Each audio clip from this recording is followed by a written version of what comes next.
Hello friends, welcome back to the channel once again.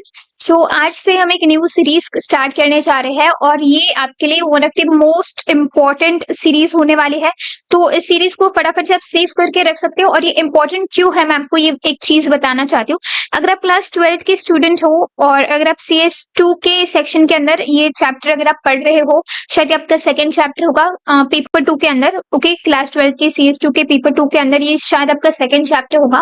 लेकिन मैं आपको बता दूं कि ये चैप्टर इतना ज्यादा इंपॉर्टेंट है कि ये सिर्फ आपकी थ्योरी पेपर के लिए ही इम्पोर्टेंट नहीं है, ये आपके प्रैक्टिकल के लिए भी इम्पोर्टेंट है। सो थ्योरी में तो इसका सबसे ज्यादा वेटेज है ही, साथ ही अगर आप इस चैप्टर को अच्छे से कर लेते हो तो आपके प्रैक्टिकल में भी ये सबसे ज्यादा काम आने वाला चैप्टर है। सो जितना ही सिंपल है उतना ही ये स्कोरिंग भी है।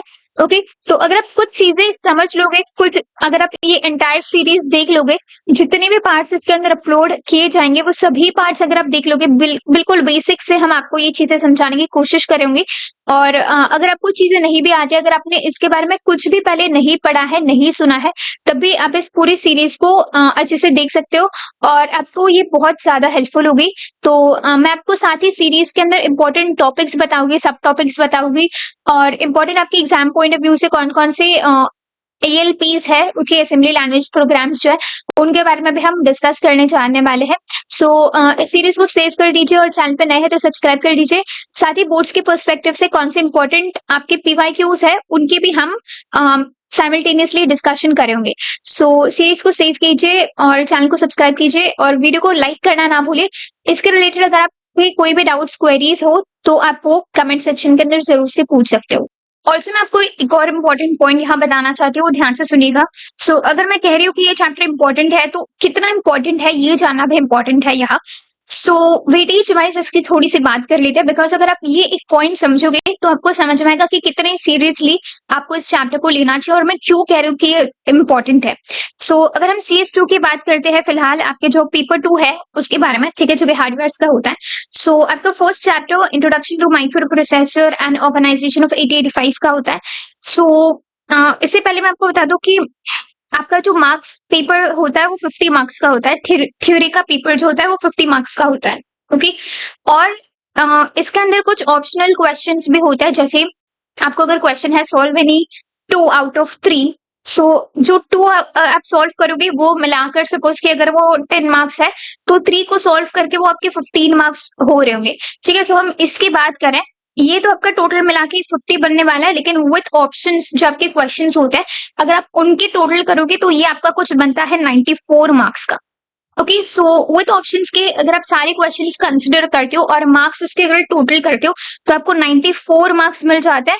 94 मार्क्स में से आपको 50 मार्क्स का सॉल्व करना होता है। आउट ऑफ 50 आपको वो असाइन किए जाते हैं मार्क्स। ओके, सो हम बात करने वाले 94 मार्क्स में से कितने आपका किस तरह से वेटेज है। तो आपका जो फर्स्ट चैप्टर है introduction to microprocessor and organisation of 8085, उसका 21 मार्क्स का वेटेज है। जो आपका सेकंड चैप्टर है जो कि ये चैप्टर है, okay, instruction set and programming of 8085, इसका 43 मार्क्स का वेटेज है। आप समझ सकते हो 94 में से 43 मार्क्स का ये एक चैप्टर का ही वेटेज है। सो इसके बाद जो आपका नेक्स्ट थर्ड चैप्टर होता है introduction to Intel x86 family, तो उसका 4 मार्क्स का वेटेज है। ठीक है, बिकॉज काफी छोटा सा चैप्टर है वो। उसके बाद अगर आप इसके नेक्स्ट चैप्टर की बात करोगे which is your fourth chapter introduction to micro controller, okay, तो ये आपके फोर्थ चैप्टर का 8 मार्क्स का वेटेज है। और फिर आपका fifth chapter last chapter networking technology, उसका लगभग 18 मार्क्स का आपका वेटेज है।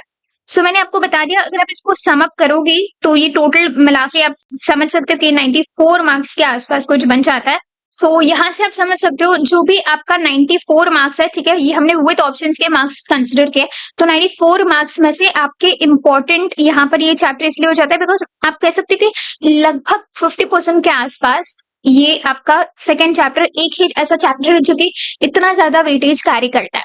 बाकी चैप्टर्स आपके लिए इंपॉर्टेंट है ही, उन्हें तो आपको पढ़ना ही है, लेकिन इसको आपको सबसे ज्यादा इंपॉर्टेंस देकर इस चैप्टर को, सेकंड चैप्टर को पढ़ना है। सो आप देख ही सकते हो कि 50 मार्क्स में से इतना ज्यादा अपॉर्चुनिटी है आपको, अगर आप एक ही चैप्टर पढ़ के जाते हो तो इतना ज्यादा स्कोर कर सकते हो। जो पासिंग मार्क्स होता है उसे ऑलमोस्ट आप कह सकते हो कि डबल के आसपास या ऐसा कुछ आप काइंड ऑफ इसके अंदर स्कोर कर सकते हो अगर आप एक चैप्टर सिर्फ पढ़ के जाते हो तो। ओके, और ये थ्योरी के अंदर तो इंपॉर्टेंट है, साथ ही जो आपका पूरा का पूरा प्रैक्टिकल्स होता है और ये भी शायद आपके 50 मार्क्स के आसपास का कुछ होता है। सो वो सारे मार्क्स को स्कोर करने के लिए जो भी आपके प्रैक्टिकल्स के रिलेटेड जो कि जितने भी आपके मार्क्स है वो सारे मार्क्स आपके इस सेकंड चैप्टर के ऊपर डिपेंडेंट है। सो प्लीज मैं आपसे रिक्वेस्ट करूंगी कि सीरीज को कंप्लीट देख लीजिए। अगर आपको कुछ कॉन्सेप्ट्स आते भी होंगे तो भी आप उस सीरीज को देख लीजिए। चाहे तो आप स्पीड को थोड़ा सा इंक्रीज करके देख सकते हो, चाहे आप 1.5 या 2x पर सुन लीजिए, बट सुनना इंपॉर्टेंट है। और ये हम कॉन्सेप्ट्स इसलिए इतना ज्यादा इंपॉर्टेंटली इसको यूज भी करने वाले ताकि आप सिंपली अगर आप सुन भी लोगे तब भी आपको चीजें यहाँ पर पता चलने स्टार्ट हो जाएगी। और मैं आपको बता दूं सीएस आपका one of the most scoring subject है आपके क्लास 12 के अंदर। तो सीएस के कुछ ही चैप्टर्स है, जैसे बहुत गिने चुने 4-5 चैप्टर्स है आपके, दोनों पार्ट्स मिला के आपके 10 11 9 10 चैप्टर्स होते हैं। तो आप मेक श्योर कीजिए कि आपको ये सारे चैप्टर्स आराम से आप सारे चैप्टर्स को स्टार्टिंग से ही कर रहे हो। ओके, तो ये इम्पोर्टेंट है यहाँ पर चीजें जानना। सो चलिए अब स्टार्ट करते हैं with hour one of the most important chapter instruction set and programming of 8085। सो इसके कुछ सब टॉपिक्स देख लेते हैं, सब टॉपिक्स जो कि आपके लिए बहुत ज्यादा इंपॉर्टेंट हो सकते हैं। सो ये बस एक ओवरव्यू मैं आपको देना चाहती हूँ चैप्टर के अंदर कि इतना ज्यादा वेटेज है वो चैप्टर कितने पार्ट्स के अंदर डिवाइडेड है और क्यों ये इंपॉर्टेंट हमारे लिए है। सो क्या क्या पढ़ने वाले हैं इसके बारे में थोड़ा सा आइडिया दे देती हूँ आपको। फर्स्टली हम यहाँ पढ़ेंगे एड्रेसिंग मोड्स इन 8085। अलग अलग तरह के एड्रेसिंग मोड्स होते हैं, उन्हें हम जानेंगे। Second part of the chapter comprises of programming model of 8085। सो सीधा सीधा क्वेश्चन आपको पूछा जाता है कि 8085 के प्रोग्रामिंग मॉडल के बारे में एक्सप्लेन करो। ओके, तो ये आपको पता होना चाहिए पॉइंट वाइज। एड्रेसिंग मोड्स के बारे में कई बार क्वेश्चन पूछा जाता है, सिंपल आंसर्स है लेकिन आपको ये जानना इंपॉर्टेंट है। सो ये थर्ड पार्ट होता है चैप्टर का स्टडी ऑफ इंस्ट्रक्शन सेट। ये one of the most important है। यहाँ से सीधा सीधा उठ के आपको क्वेश्चन एज इट इज आपके एग्जाम में आपको दिख सकता है। ओके, सीधा ऐसे हो सकता है कि लॉजिकल इंस्ट्रक्शंस के ये कुछ इंस्ट्रक्शंस के बारे में बताओ, या तो ब्रांचिंग इंस्ट्रक्शन में से 3 इंस्ट्रक्शंस के बारे में इन डिटेल विद एग्जांपल लिखिए। डेटा ट्रांसफर इंस्ट्रक्शंस के कुछ एग्जांपल्स के बारे में एक्सप्लेन कीजिए। तो ये क्वेश्चंस आपको इस तरह से सीधे आपको पूछा जाता है। इनफैक्ट ये हमारे लिए जानना इतना इंपॉर्टेंट है कि क्योंकि इसके ऊपर ही जो आपका ऑलमोस्ट मोर देन 50-60-70% आपका जो पेपर डिपेंडेंट है वो आपके ALPs के ऊपर डिपेंडेंट है, which is assembly language programs. Okay, so इन प्रोग्राम्स को समझने के लिए, इन प्रोग्राम्स की जो लैंग्वेज होते हैं उन्हें समझने के लिए आपको ये सारे इंस्ट्रक्शंस के बारे में पता होना चाहिए। और उनमें से भी कुछ इंपॉर्टेंट इंस्ट्रक्शंस है जो हम आगे पढ़ के जब भी पढ़ेंगे तभी मैं आपको बताऊंगी साइमल्टेनियसली कि कौन से सबसे ज्यादा इंपॉर्टेंट है और कौन से थोड़े से इंपॉर्टेंट है जो कि सिर्फ आपको उनका बेसिक नॉलेज होना इंपॉर्टेंट। ओके, तो ये एक बार से आप जरूर से इसको नोट डाउन कर लीजिए। और ये हमारा फोर्थ पार्ट है ALPs असेंबली लैंग्वेज प्रोग्राम्स। तो यही वो पार्ट है जो कि आपके थ्योरी पेपर में प्लस आपके प्रैक्टिकल्स में सबसे ज्यादा वेटेज रखता है। ओके, सो 50 मार्क्स में से मैं आपको बता दूं कि 10 मार्क्स जो होता है वो सिंपली इसी क्वेश्चन के ऊपर आपके बनते हैं। ओके, 10 मार्क्स आपका यही से फिक्स हो जाता है। 2 आपको प्रोग्राम्स लिखने होते हैं असेंबली लैंग्वेज प्रोग्राम्स, और वो जो 2 प्रोग्राम्स होते हैं वो 5-5 मार्क्स के ईच होते हैं। सबको दो मतलब कि 10 मार्क्स आपको सॉल्व करना होता है। तो 50 में से 10 मार्क्स आपके सिर्फ इसी क्वेश्चन के प्रोग्राम वाले पार्ट से आता है। थ्योरी वाला पार्ट तो अलग वेटेज का होता है, लेकिन प्रोग्राम्स ही इतने ज्यादा इसके इंपॉर्टेंट है। सो अगर आपको ये सारी चीजें सुन के ऐसा लग रहा होगा कि बहुत ज्यादा वास्ट है, लेकिन मैं आपको बता दूं अगर आप सिस्टमैटिकली इस चीजों को फॉलो अप करते हैं तो ट्रस्ट मी आप ये सारी चीजों को आराम से समझ सकते हो। और बोर्ड एग्जाम्स आने तक अगर आप थोड़ा थोड़ा अगर आप ये वीडियोस को एंटायरली देखोगे, एक दो पार्ट्स भी अगर देखोगे रोज, तो आराम से आपका ये पूरा का पूरा चैप्टर स्मूथली कवर अप हो जाएगा।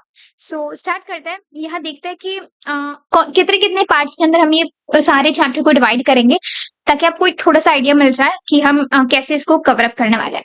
सो आई होप आपकी स्क्रीन के ऊपर ये चीजें आपको क्लियरली दिख रही होंगी। सो पार्ट 1 के अंदर इसके अलग अलग पार्ट्स होने वाले हैं। तो मैं आपको बता दूं पार्ट 1 के अंदर हम इंट्रोडक्शन के बारे में बात करेंगे, जो भी अभी हमारा पार्ट 1 चल रहा है। पार्ट 2 के अंदर हम अलग अलग addressing modes of 8085 cover up करेंगे, which is first part of the chapter. वैसे ही पार्ट 3 के अंदर हम प्रोग्रामिंग मॉडल ऑफ 8085 के बारे में जानेंगे, which is second part of the chapter. Part 4 के अंदर हम इंस्ट्रक्शन सेट का एक ओवरव्यू लेंगे कि कैसे इंस्ट्रक्शन सेट होता है, कौन कौन से इंस्ट्रक्शंस होते हैं उनके बारे में, वो सारी चीजें, कितने इंस्ट्रक्शंस टोटल आपको पढ़नी चाहिए वो हम पार्ट 4 के अंदर जानेंगे। आपके पार्ट 5 और पार्ट 6 के अंदर हम डेटा ट्रांसफर इंस्ट्रक्शन की बात करेंगे, okay, which is one of the instructions और one of the types of instructions आप कह सकते हो। इसमें 13 इंस्ट्रक्शंस है। इसलिए इसके अंदर ये 2 पार्ट्स के अंदर डिवाइडेड होगा। फर्स्ट पार्ट के अंदर हम डेटा ट्रांसफर के 5 इंस्ट्रक्शंस के बारे में डिस्कस करेंगे, उसके बाद बाकी के 8 इंस्ट्रक्शंस हम पार्ट 6 में कवर अप करेंगे। ऐसे ही पार्ट 7 और पार्ट 8 के अंदर हम अरिथमेटिक इंस्ट्रक्शंस के 11 इंस्ट्रक्शंस प्लस 9 इंस्ट्रक्शंस, ऐसे टोटल 20 इंस्ट्रक्शंस के बारे में डिस्कशन करेंगे। ऐसे ही पार्ट 9 और पार्ट 10 के अंदर हम लॉजिकल इंस्ट्रक्शंस के बारे में बात करेंगे, which is again one of the most important type of instructions. ठीक है, और ये भी 9 + 9 ऐसे टोटल आपके 18 इंस्ट्रक्शंस है। तो अगर आप ये चीजें सीधा सीधा यहाँ पर समझ लोगे इंस्ट्रक्शंस कैसे होते हैं उनके एग्जाम्पल्स के साथ, तो आपको डायरेक्टली सिर्फ इतने से पार्ट के ऊपर भी आपका एक पूरा का पूरा क्वेश्चंस आपको एग्जाम में इसके इसी सिर्फ इतने से पार्ट के ऊपर बेस्ड आपको इंस्ट्रक्शंस के पार्ट के बेस्ड आपको क्वेश्चंस एग्जाम में दिख सकते हैं। सो जितने पार्ट्स के अंदर हमने इसको आराम से डिस्कस करने की कोशिश किया, उतना ही ज्यादा ये इंपॉर्टेंट है। तो थोड़ा सा टाइम आप इन्वेस्ट अगर कर लोगे तो ट्रस्ट में आपके लिए ये इतना डिफिकल्ट नहीं पड़ने वाला है। ओके, और ये जो स्टार्टिंग के ये सारा पार्ट है, इसके ऊपर भी डायरेक्ट क्वेश्चन पूछा जाता है। इसके बाद ये सारे पार्ट्स डिस्कस करने के बाद एंड में हम आपके लिए ऐसे PYQs वाला भी सेशन लेकर आएंगे, जहां पर हम क्वेश्चंस को डिस्कस करेंगे जो कि प्रीवियस ईयर के क्वेश्चंस में रिपीट हुए हैं। तो वहां पर भी आप देख सकते हो कि थ्योरी वाइज भी कौन से क्वेश्चंस पूछे गए हैं और इंस्ट्रक्शन वाइज भी कौन से क्वेश्चंस आपको फ्रीक्वेंटली पूछे गए हैं। ओके, तो पार्ट 11 के अंदर वैसे ही हम ब्रांचिंग इंस्ट्रक्शंस के बारे में बात करेंगे, जो कि आपके लगभग 8 ब्रांचिंग इंस्ट्रक्शंस होते हैं। फिर पार्ट 12, 13 और 14 के अंदर हम स्टैक, इनपुट, आउटपुट मतलब IO और मैक मशीन इंस्ट्रक्शंस के बारे में हम बात करेंगे, मशीन कंट्रोल इंस्ट्रक्शंस। सो ये भी कुछ 4 + 8 + 2 इस तरह से टोटल इतने इंस्ट्रक्शंस होते हैं। और इसके बाद फाइनली हम पार्ट 15 से लेकर ये सारा चलता रहेगा, ठीक है, क्योंकि आपके LPs बहुत ज्यादा है, अलग अलग तरह के वेरिएशंस इसके अंदर कवर्ड है। ऐसा नहीं कि वो सिंपल एक टॉपिक है जो कि पढ़ के आपका वो उतना टॉपिक कवर अप हो जाए, ऐसा नहीं होता, क्योंकि एग्जाम के क्वेश्चन के अंदर आपको कुछ अलग सा ही क्वेश्चन यहाँ पर दिख सकता है एग्जाम पेपर के अंदर। तो बेसिकली जितने भी आपके ये प्रोग्राम्स होते हैं वो आपके एक लॉजिक को बिल्ड करने के लिए हेल्प करता है, क्योंकि एट द एंड ये प्रोग्राम्स है। सो प्रोग्राम्स को आप रटिफाई नहीं कर सकते हो, आपको उनके पीछे का लॉजिक समझना होगा।